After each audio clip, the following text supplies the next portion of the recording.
The sound of their laughter still echoes in my head like a cruel soundtrack I never asked for. It wasn't the light-hearted kind of laughter you hear at a family barbecue or a birthday party. No. It was jagged, sharp cutting through me as the old pickup's tires screeched against the asphalt and kicked up a cloud of dust. I stood there on the curb, clutching a half-empty water bottle. My heart pounding so hard I thought it might burst through my chest. "Ethan!" I screamed, running after the truck, my sandals slapping the pavement. "Ethan, please." My voice cracked. His brothers leaned out the windows, phones in hand, recording every second as though my panic was the punchline of some twisted comedy sketch. And then, just like that, they were gone. Out of sight, out of reach, out of my life. It had all started as a road trip, or at least that's what Ethan had called it. A weekend getaway with his brothers Logan and Derek and me tagging along. I had tried to convince myself it might be fun, that maybe we'd laugh together, that maybe for once I wouldn't feel like the outsider in my own marriage. But if I'm being honest, I knew better. The tension had been building for years, little cracks in the foundation of our relationship that I kept plastering over with excuses. The bus station wasn't even part of the plan. We'd pulled in because Ethan wanted a soda, or at least that's what he said. He handed me a few crumpled bills and told me sweetly he was too tired to go inside. I believed him. I always believed him. I walked into the dingy little station, grabbed the drink, and when I came back out, the truck was gone. At first I thought maybe they'd circled around, maybe they were messing with me for a minute or two. That was the thing about Ethan and his brothers. They lived for pranks. Logan once filled our bedroom with alarm clocks, all set to ring at different hours of the night. Derek once convinced Ethan to hide my car keys before a job interview just to see how I'd react. They laughed. I nearly lost the job, but I forgave them. Again and again. I told myself it was just their way of having fun. Boys being boys. But deep down, I knew it was cruelty dressed up as humor. The sun beat down on my shoulders, the heat rising off the pavement in shimmering waves. The bus station sat in the middle of nowhere, one pump, a vending machine humming in the corner, and a cracked bench under a faded awning. I clutched the cold bottle of soda in my hand, like it was proof that I hadn't imagined all of this, that just minutes ago I'd been someone's wife instead of someone's joke. Minutes turned into 20, then an hour. My legs went numb from sitting on the curb, my lips dry, my throat scratchy. I tried to act like I wasn't scared, like I was just waiting for a friend who'd be back any moment. But my insides were unraveling. Every passing car that slowed, every stranger who looked my way, made me shrink into myself. Finally, my phone buzzed. A single text before the battery died. "Don't be mad, babe. Just a prank. We'll come back in a bit." I stared at it hollow. I wanted to throw the phone against the pavement to scream until my lungs gave out. But instead, I just sat there, shaking, my mind spinning. That was the moment it hit me like a slow, creeping sickness. This wasn't a prank. This wasn't love. This was humiliation served with a smile. A trucker at the pump looked at me with pity, but said nothing. The clerk inside shrugged when I asked if I could use the phone. "They'll come back," I guess he muttered, as if I was just another inconvenience in a long day. But I knew better. Ethan wasn't coming back. Not in an hour. Not that night. Maybe not ever. And if I was honest with myself, I didn't want him to. My marriage had been a long road of compromises, me shrinking so he could stand taller, me laughing at jokes that weren't funny, me forgiving when I should have walked. I'd told myself that's what love was. But love doesn't leave you stranded miles from home for entertainment. Love doesn't let others laugh at your fear. I shifted on the curb, the rough concrete pressing into my legs, and for the first time in years, I let myself feel the truth. I was done waiting. Done hoping Ethan would become the man I thought I married. Done pretending the hurt didn't cut deep. The sun dipped lower, casting long shadows across the lot. A woman pulled in with a minivan, 2 kids bickering in the back seat. She glanced at me, sweaty, scared, alone, and something in her face softened. She rolled down her window. "You okay, honey?" she asked gently. I swallowed hard, forcing a smile that trembled at the edges. "Not really," I admitted. Could you? Could you take me as far as you're going? She nodded without hesitation. Hop in. And just like that, I knew. I wasn't going to wait on that curb any longer. I wasn't going to let Ethan decide my story. I was going to write a new one, even if it terrified me. Because in that moment, standing outside that dusty little bus station with nothing but a soda bottle and a dying phone, I realized something powerful being left behind wasn't the end. It was the beginning. The minivan smelled faintly of crayons and apple slices, the kind of motherly mess that feels like a blanket when you're cold. I slid into the passenger seat, clutching my small purse so tight my fingers ached. 2 kids peered from the back, suddenly quiet, as if they knew a thunderstorm had climbed in beside them. I'm Marie, the driver said, merging onto the highway. Where you headed? North, I said, nearest bus station. She didn't pry. A prayer card fluttered in the visor, and the road unspooled like ribbon.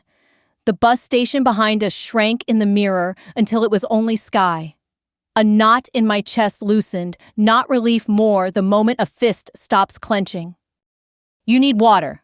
She tugged a bottle from a tote, and I've got peanut butter crackers. I'm okay, thank you. One of the kids leaned forward solemn. Are you hurt? I will be okay, I said, surprised by how true it sounded. Marie noticed my phone face down in my lap. Charger. It died. I huffed a laugh. Seems fitting. She handed me a frayed cord. The screen blinked alive, then filled with photos I didn't want Logan's grin. Derek's arm slung around Ethan's shoulders, a birthday cake I'd baked while someone hid my keys for fun. I turned the phone over again. Fields went by late summer gold, a produce stand painted the color of robin's eggs, a billboard promising forgiveness if you just call. I can take you as far as Mason Marie said. Decent depot. My sister started over there. She gave me a quick, kind glance.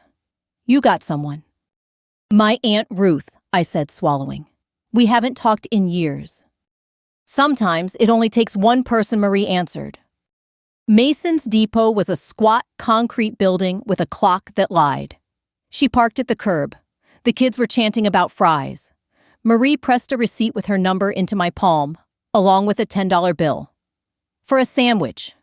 Don't argue. My throat tightened. Thank you, Marie. Inside, the air smelled like ancient coffee and floor cleaner that never quite won. A man in a baseball cap snored under a faded poster of palm trees. At the ticket window, I asked for the next bus toward the coast. To Fairview, the clerk said. 40 minutes, $68. Fairview. It sounded like something I might believe in. I opened my wallet and peeled back the liner to the envelope I'd taped there 3 years earlier, thin green ribs of 20s. Money I'd squirreled away from tight grocery lists and dog sitting and the kind of small work you can do without anyone noticing. My mother's voice in my head, put a little by in your own name, just in case the weather turns. I counted out the bills, palms, steady. Cash? He asked, surprised. Cash, I said. I found an outlet and coaxed my phone past the red sliver to a steady glow. I scrolled to Ruth, a number I'd avoided like a mirror. The attached photo showed her at a 4th of July picnic, a pie in her hands, silver hair bright in the sun. I pressed call. She answered on the second ring. Hello. Aunt Ruth, my voice was thin. It's Clara. A rustle. I could see in my mind the knitting needles paused mid-air. Clara, sweetheart. The way she said my name closed the distance between us. Are you safe? I am now. Can I come for a while? Of course. No need to explain, she said, the door already open. Text me the bus number. I'll leave the porch light on. When we hung up, the depot clock still lied, but time started again anyway. I bought a ham sandwich because Marie had insisted, and a cheap pair of earbuds from a vending machine. I took a photo of my ticket like proof that I hadn't imagined it. The bus pulled in with a sigh and the rattle of old brakes. I chose an aisle seat halfway back. The driver tore stubs with the efficient tenderness of someone who had seen every kind of goodbye. People filed past carrying their lives, a young soldier with a duffel, A woman in a floral dress holding a cat in a soft-sided crate. A grandfather with a cane and a bag of oranges that made the air smell bright. We lurched into motion. Streetlights slid into bright threads on the glass. My reflection looked like a stranger I could learn to like. I thought of Ethan's text, "Don't be mad, babe. Just a prank." And how many hours of my marriage I'd spent trying not to be mad, trying to be small, trying to turn humiliation into humor, because the room demanded laughter. Past midnight, the cabin dimmed. Candy wrappers whispered. The cat sighed. I curled into my sweater and made a quiet inventory. Things no one could take from me. The way salt air cleans a wound. The part of me that still believed in kindness. The memory of my mother's hands, showing me how to braid dough and wait for rise. We stopped in towns with names that sounded like answers to questions I hadn't had the courage to ask. At a rest stop, I bought a toothbrush and a small notebook. On the first page, I wrote, "Not going back." On the second, I wrote, "Learn the constellations." Call Aunt Ruth for no reason. Bake bread that doesn't cave in the middle. Take long walks until I remember what my legs are for besides leaving. When the lights dimmed again, the bus fell into a hush. Outside, truck stops glowed like small galaxies. Somewhere after 2 a.m., I smelled the ocean. Before I saw it, the clean living scent that slides under a door and fills a room. I rested my forehead to the cool window and let the thrum of the engine hum through my bones. I didn't cry. I thought I would. Instead, I whispered to the glass, to my reflection, to the sleeping strangers and the cat and the bright oranges, "I'm not going back." The words fit in my mouth like a key I'd been carrying for years, finally finding the lock. The bus kept going. So did I. Fairview's bus depot was a strip of concrete baked to a pale chalk drowsing under gulls, in a sky so blue it looked newly washed. I stepped down with stiff legs and a paper cup of coffee that tasted like courage. Across the lot, Aunt Ruth stood beside a weathered blue pickup, one hand shading her eyes, the other lifted in a small certain wave. The wind carried brine and something sweet, maybe fried dough from a boardwalk I couldn't see yet. "Clara," she said, and my name softened in her mouth like it belonged there. She pulled me in solid and warm, the embrace not asking questions. "Let's get you inside." Her house sat on a quiet street of narrow porches and leaning mailboxes, a short walk from the sound of waves elbowing the shore. The front door was painted a hopeful yellow, and the entry smelled like lemon oil and clean laundry. A braided rug, a jar of buttons near the sewing machine, a little vase of Queen Anne's lace. On the hall table, small orderliness that said someone cares enough to put things where they go. "Hungry?" she asked, already cracking eggs. "Eat first, tell later. That's the rule." I sat at a scarred kitchen table while she buttered toast with patient strokes. The window over the sink framed a slice of water and a gull scolding the wind. I ate because she asked me to, and because the first bite of hot peppered eggs felt like a key turning in a lock inside my chest. "I don't need to know today," Aunt Ruth said, sliding a small envelope across the table. "But if you want to stay a while, you'll want to be known for yourself, not for what someone else decided." The envelope held 3 20s and a folded card. "Harbor Diner. Ask for Mrs. Carter." On the back, she'd written, "Tell her you're my niece. You're a hard worker." Another slip of paper read Clara Hart in her careful print. My mother's maiden name, Hart Dear and Hart, soft and fast in the same breath. I tested it out loud. Clara Hart. "Good name," Aunt Ruth said. "Borrow it as long as you like." I slept like a stone the first night, and then the next. On the third morning, Aunt Ruth tapped on the door with a fresh pressed blouse draped over her arm. "First days go better with clean collars," she said. "And this?" She held up a little tin. "Safety pins. You'd be surprised how often they save the day."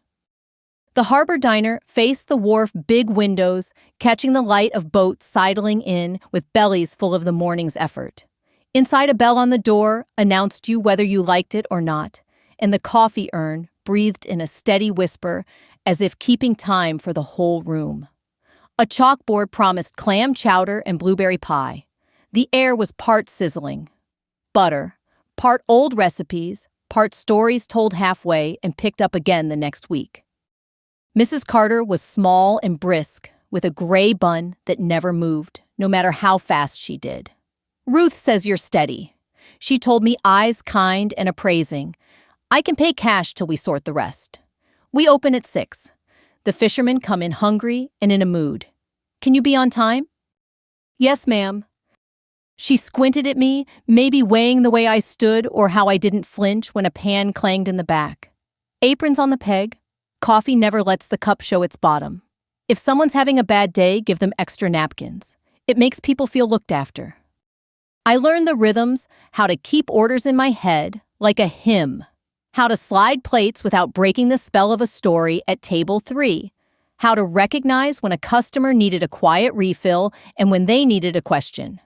How's the knee today, Mr. Dorsey? The regulars introduced themselves without meaning to, simply by living in the open.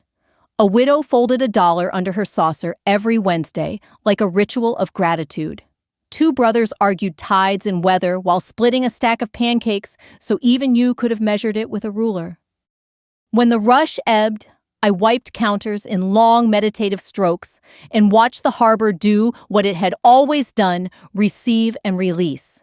I breathed with it. Between breakfast and lunch, Mrs. Carter would lean on the pass and tell me how her late husband taught her to fix a stubborn pilot light with a butter knife. And I'd nod in the right places, storing the little trick in the cabinet where I kept all the new ways not to be helpless. Evenings, Aunt Ruth and I sat on the porch with iced tea sweating in our hands.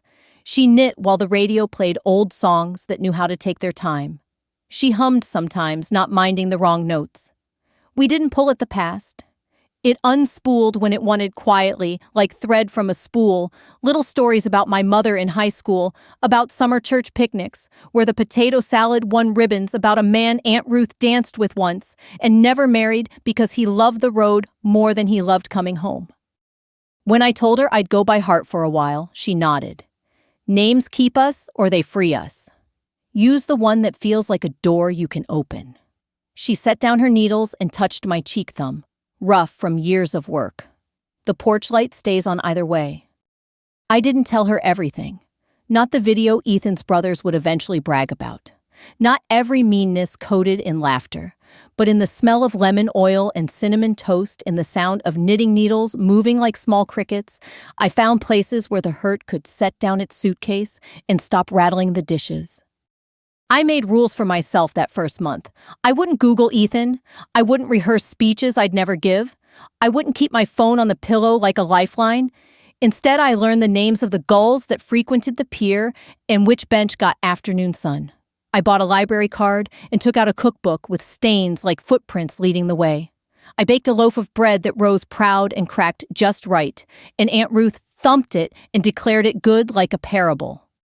Some nights I woke with my heart kicking, the dream still wet and clinging headlights angling across my face, a door slamming laughter that sliced. I'd go to the kitchen and pour milk cold as forgiveness and stand at the window until the world settled. I learned how to let the night pass without demanding it explain itself. At the diner, a waitress named June showed me how to carry 3 plates at once and gossip with compassion. We love them, we feed them, we don't repeat their secrets, she said, tucking a pencil behind my ear. She wore cherry lipstick and had a laugh that didn't bruise. You're good at this. She added one slow Tuesday when the rain came in sheets and the bell over the door sighed more than it rang. You look people in the eye. That's rare. I looked in the mirror behind the cash register, then at a woman whose shoulders had dropped a little, whose mouth knew how to rest without rehearsing. I didn't know if I'd ever be the kind of person who forgot, but I was becoming the kind who survived with grace. The difference felt like standing up in a moving boat and finding your feet. On Sunday afternoons after the lunch rush, I walked the curve of beach where the seaweed gathered like punctuation. The ocean never apologized for its moods. It threw itself at the shore, then smoothed the sand like it was sorry. I watched children chase foam and elderly couples share a bench without speaking their knees, touching lightly the way familiarity does when it's gentle and sure. If anyone asked, I was Ruth's niece New, back in town working mornings at the harbor. That was true enough to stand on. What I didn't know yet, couldn't have, was that all this steadiness I was building would soon be asked to hold something heavier. On a slow afternoon with rain drumming a steady beat on the diner's tin awning, a stranger would stumble through the door bleeding and polite and set the future down at my feet. But that was later. For now, there was coffee to pour bread to slice a porch light waiting to be switched on, and a name that fit when I answered to it. The bell over the diner door didn't just ring, it gasped like it had seen something it couldn't forget. A man staggered in tall and raw around the edges, a dark bloom spreading across his side. For a beat, the whole room hung on the hinge of that sound. Forks froze. A laugh died halfway up someone's throat, and the smell of coffee got cut with the copper note of blood. "Help!" he said, and then he folded slowly, carefully, as if he didn't want to scare anyone on his way down. I moved without thinking. "June, call 911, I said, already crouching my palm, pressing a folded towel into the wound. "Sir, stay with me. Keep your eyes open." His eyes were gray with a ring of blue, steady, even as his breath shortened. "Sorry," he whispered like an apology for bleeding on the tile. His hands were clean. The nails squared short a faint line of a tan where a watch used to be. "You're okay?" I lied gently. "Ambulance is close." Mrs. Carter was already at the door, flagging the siren we could hear, but not yet see. The man stared at the underside of the table, the gum stuck like forgotten promises, and swallowed against the pain. "You work here?" he asked. "Yes." I shifted pressure. "I'm Clara." "Samuel," he said. "Reed." He breathed shallow. "Thank you, Clara." The paramedics swept in, competent and calm. They asked the questions, found a through line, taped a number of tubes and intentions to his skin, and loaded him like something precious. Before the gurney turned, Samuel reached a quiet, precise gesture, and his fingers brushed my wrist. "You saved me a minute," he said, voice sanded down. "Sometimes a minute's everything." The door exhaled him back into the daylights, raking the window as the ambulance pulled away. The bell fell silent again, as if it had seen enough. We mopped the blood with a mix of bleach and steady breathing. The floor smelled like a hospital waiting room, and I realized my hands were still shaking. Mrs. Carter squeezed my shoulder. "You kept your head," she said. "That's a skill." That night, I told Aunt Ruth what had happened. She listened with the concentration she gave a tricky pattern, chin-tucked eyes on my face, needle paused mid-stitch. "There's a steadiness in you," she said. "Don't forget it's there." 3 days later, the bell decided to forgive the world and rang like normal. Samuel walked in slowly, a careful man in a borrowed jacket, a healing bruise mapping the edge of his jaw. He chose the booth by the window, the one where the view made even a hard day blink first. "Coffee?" I asked. "Please." His voice had weight again. I poured and set it down with the creamer and a small dish of sugar packets, the way I did for regulars. He regarded the mug as if it had a story. "How much do I owe you?" he asked.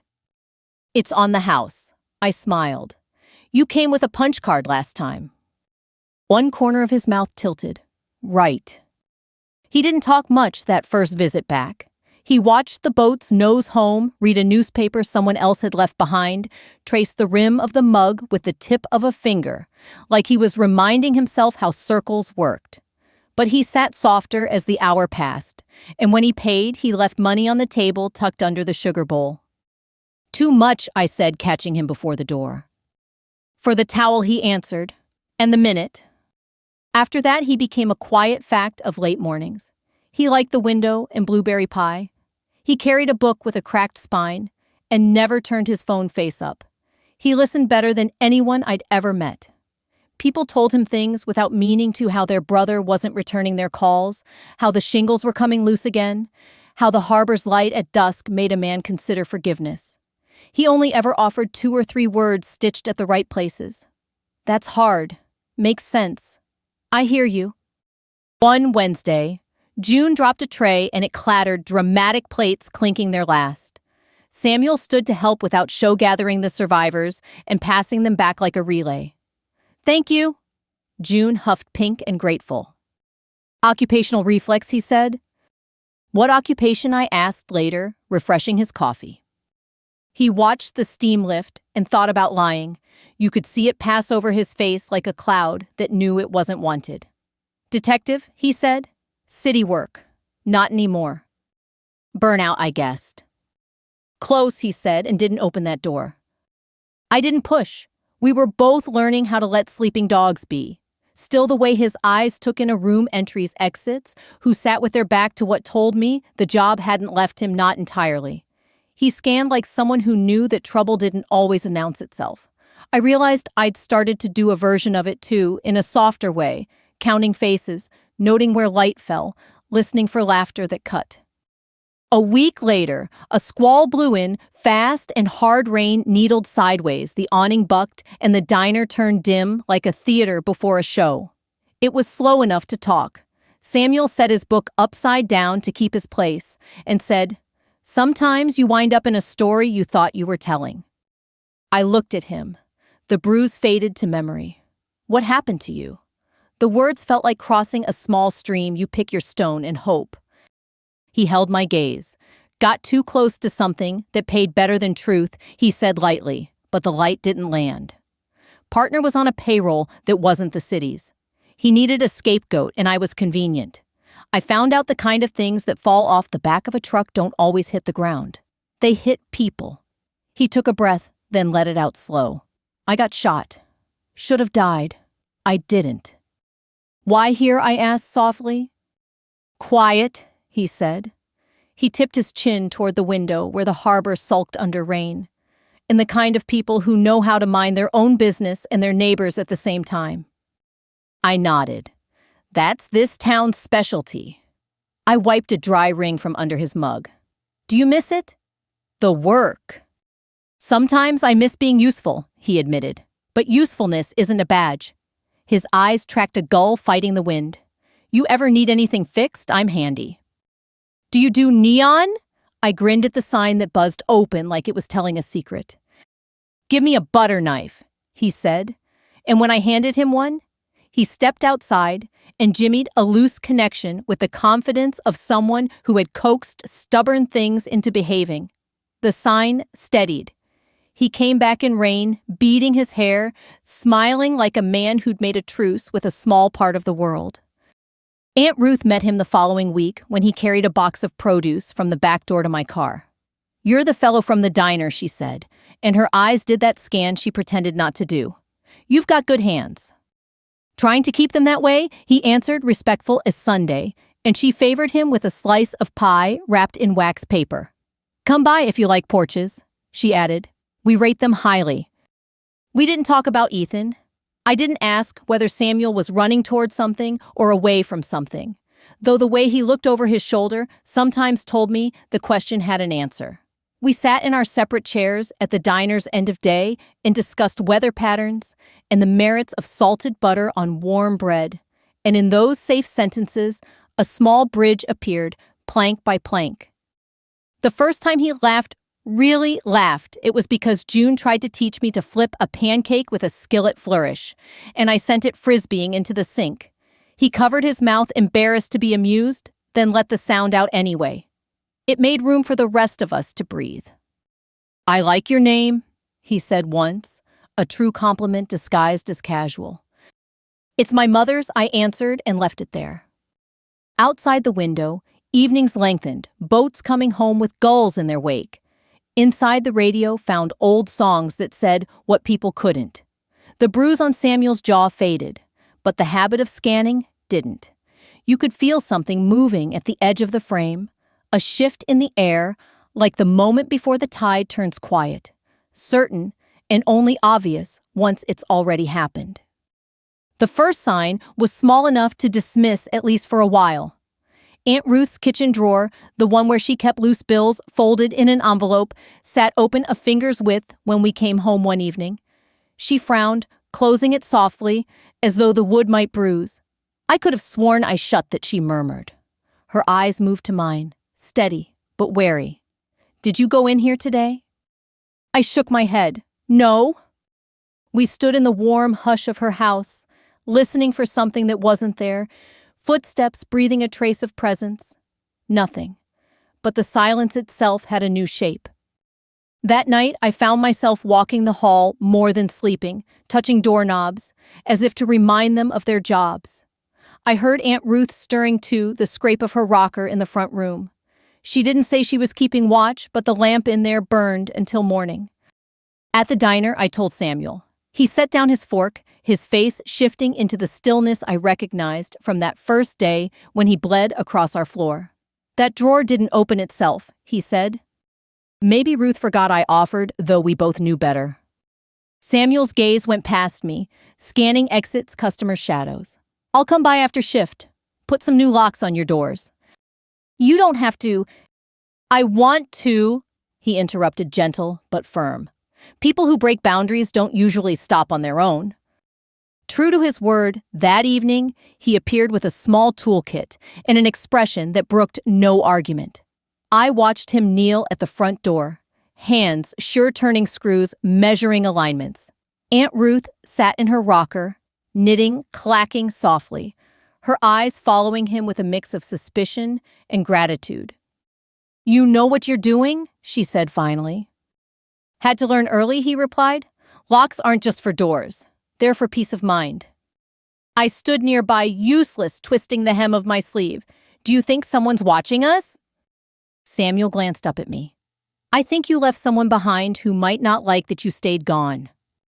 The words landed like stones in my stomach. I thought of Ethan's smirk.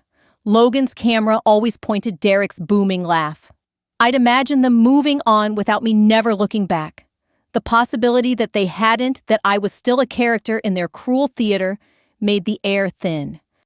After the locks were done, Samuel walked the perimeter of the house flashlight, sweeping deliberate arcs. "If you see anything, scratches on the sill's footprints where they shouldn't be, tell me." Aunt Ruth's voice carried from the porch. "Sometimes the people we run from don't chase us because they love us. They chase us because they lost control." I caught her eyes in the dim light. She didn't need to know the details. She already understood. The following week, odd little things began to press against my calm. A man at the diner lingered too long over his meal, watching me more than his plate. A note tucked under Aunt Ruth's windshield wiper that read, "Nothing but Hi Clara," in block letters. My name. My real name, not Hart. I showed it to Samuel behind the diner, the smell of frying oil drifting out the back door. His jaw tightened, the muscle working like a stone under skin. "You're not crazy. They're sniffing around." "What do?" I asked, my voice too thin. "You keep living," he said, "and you let me worry about the rest." But I couldn't stop the old nightmares from crowding back. Laughter echoing down empty roads, the taste of dust in my mouth, the hollow buzz of a dying phone. Some nights I lay in bed, listening to every creak of Aunt Ruth's house, wondering if footsteps were coming closer. And yet there was something new too. Samuel's presence shifted the balance. He showed up not just to fix locks, but to carry groceries, to sweep leaves off the porch, to replace a loose rail without being asked. He did it quietly, without expectation. And each time, the knot of fear inside me loosened a little. One evening, we sat on the porch as dusk folded into night. The air smelled of salt and honeysuckle. Samuel leaned back in the chair beside me, flashlight resting near his foot like a guard dog. "I'm not good at this," he said suddenly. "At what?" "Staying." His gaze stayed on the horizon. "My whole life's been moving, case to case, city to city. When the dust settled, I didn't know what to do with stillness." "You're doing fine," I said. My voice came out softer than I intended. He turned then, and for the first time, I saw something open in his expression. Not the practiced caution of a man used to betrayal, but a kind of tentative hope. "You make it easier," he said. The porch light hummed above us. Inside, Aunt Ruth's clock ticked steady. The world hadn't stopped chasing, not yet, but for that moment under that soft glow, it felt like we were ahead of it. Rain began as a rumor, and by dusk it was a steady hush, a curtain between us and the world. Aunt Ruth clicked on the lamp. Samuel checked the new locks, an old habit wearing a groove. We were halfway through a pot of chili when the knock came. 3 measured taps, not timid, but not aggressive. I felt the sound in my ribs. Samuel looked at me. I nodded, though my hands had already gone cold. I opened the door to a man soaked through. Water clung to his hair. His jacket was too thin for the weather. Ethan's face had grown older around the eyes as if regret had taken a room there. He held his hands away from his sides, empty. "Clara," he said. The name hung there flimsy and heavy at once. "Can we talk?" "My answer's no," I said, then softened. Not inside. I stepped onto the porch and pulled the door mostly shut. Samuel stayed in the lamplight, visible steady. Rain threaded the air between us. Ethan stood on the second step. He glanced at the window, at Samuel's quiet shape, then back to me. "I've been looking for you," he said. "For over a year." "How did you find me?" My voice felt like a rope stretched tight. He swallowed. Logan and Derek started a podcast. One day, they told the bus station story. His mouth twisted. They laughed. A clip went viral. People were furious. He rubbed his forehead. "A woman emailed me. Said her niece worked at a coastal diner and looked like an old photo of you. I stood across the street a week, trying to get the nerve. I tasted iron. You watched me." "I watched you walk to work and back," he admitted. "I wanted to make sure you were okay before I made it worse." He took a breath. "I left them. I left that life. I got sober. I've been sitting in church basements. I'm not asking." His hand lifted, then fell. "I'm not asking for anything but 5 minutes." The porch light hummed. I could feel Samuel watching me, not interfering, not claiming. I crossed my arms, not to ward off cold, but to keep my insides from spilling out. "Say it." He stared at the rail. "I thought it was a joke," he said, careful. "I thought you'd be mad, and then it would be a story we told later. I didn't come back because I thought you needed to cool off." He looked up, eyes raw. "Then you were gone, and I realized the joke was on me." A laugh escaped me short without humor. "The joke was on me for years, Ethan. I just stopped being the punchline." His shoulders dropped. Rain ticked from his cap. "I know I treated your fear like an inconvenience. I let them make you small so I'd feel big. I can't stand who I was." "You liked the crowd," I said. "You liked an audience more than a wife." He flinched. "I'm sorry." "I believe you're sorry," I said. "But you're sorry for what you lost, not for what I lived through." Steadiness arrived like a friend. Behind me, the door opened. Samuel stepped onto the porch, not close, not far, precisely where he belonged. Ethan straightened. "Who is he?" The old me would have explained, would have softened the edges. The woman on this porch didn't owe a soft landing. I met Ethan's eyes. "My fiancé." The word settled warm in my mouth, true in my bones. Samuel didn't startle. He placed a hand on the rail, ring finger bare, and gave the smallest nod as if to say, "Yes, we stand here." Ethan's jaw worked. "You're engaged." "Yes," I said. "To a man who doesn't need a crowd to feel real, to someone who shows up." The street smelled of wet leaves and brake dust. Somewhere a dog barked at the weather. "I wanted to apologize in person," Ethan said, words stumbling now. "I left the brothers. When that clip spread, women sent me stories." He shook his head. "We were cruel and called it comedy. I don't expect forgiveness." "Good," I said softly, "because I don't carry that for you." He looked past me at Samuel, then at the light pooling at our feet. "He's lucky," Ethan said almost to himself. "I am," Samuel answered, "and so is she." We stood a moment, the 3 of us arranged by choices already made. I remembered the curb at the bus station, how the sun lit me like a stage lamp. I remembered the text, "Don't be mad, babe," and how I stopped organizing my life around other people's comfort. "I'm not your wife," I said. "Not in any way that matters to me." Ethan swallowed. "I know. His eyes filled but held. I just needed to tell you, I see it now. He turned a little, remembering he had a body to move. I'm glad you're okay. I am, I said. Now? He stepped back off the stair. The rain eased as if someone had found the dial. He hesitated, gave a small nod to Samuel, and walked down the path into the wet gray evening. The door clicked behind us. The house smelled like chili and lemon oil. Aunt Ruth sat in the rocker, hands folded, as if she'd been praying for this ending. Samuel wiped a circle clear on the fogged window and looked at me. Fiancé, huh? Heat rose to my face, ridiculous and glad. It felt true. It is, he said. He reached for my hand. We'll make it official when you want on a Tuesday with cake too sweet and vows we actually mean. I laughed. Then something light and living. Outside, the rain slowed to a memory of itself. Inside, the lamplight pooled amber and sure. Aunt Ruth called from the kitchen. Come eat. Food's hot, and you both look cold. We did, and the chili was as good as anything that returns you to yourself.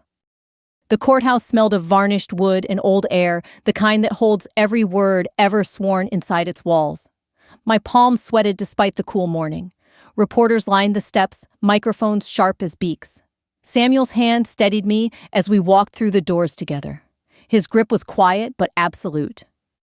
Inside, I found them, Logan and Derek, sitting at the defense table in matching suits that fit like costumes. Their swagger was gone, their smirks flattened. They looked smaller, as if someone had finally switched off the stage lights. And behind them, Ethan, shoulders hunched, eyes down. Not smirking, not laughing, just unraveling. They were charged after one of their pranks went catastrophically wrong, humiliating a young woman at her workplace with hidden cameras and cruel tricks until she collapsed, seizing on the floor. She nearly died. The internet, once their enabler, had turned on them. The lawsuits brought them here, and somehow the prosecution had found me. I took the stand, swearing the oath with a voice that shook only once. The lawyer asked me to recount the day at the bus station. My throat closed, but then I remembered the curb, the dust, the text that read, "Don't be mad, babe." I remembered the laughter fading into silence. So I told it. Every detail, the heat of the sun, the way strangers looked away. The hour of waiting, the hollow message on my phone. I told them about how I swallowed fear for years, how cruelty dressed itself as comedy until I believed maybe I was the joke. I described the slow decision sitting on that curb to never go back. The courtroom was silent. Even the judge leaned forward, pen stilled. Logan shifted in his seat. Derek stared at the table, his jaw tight. Ethan kept his eyes down, but I could feel his shame like a draft moving through the room. It wasn't just about that day, I said finally, voice steady. It was every day before it and the silence after. People watch a prank video and laugh, but they don't see the sleepless nights. They don't see the trust dissolve. They don't see the woman who decides disappearing is safer than being found.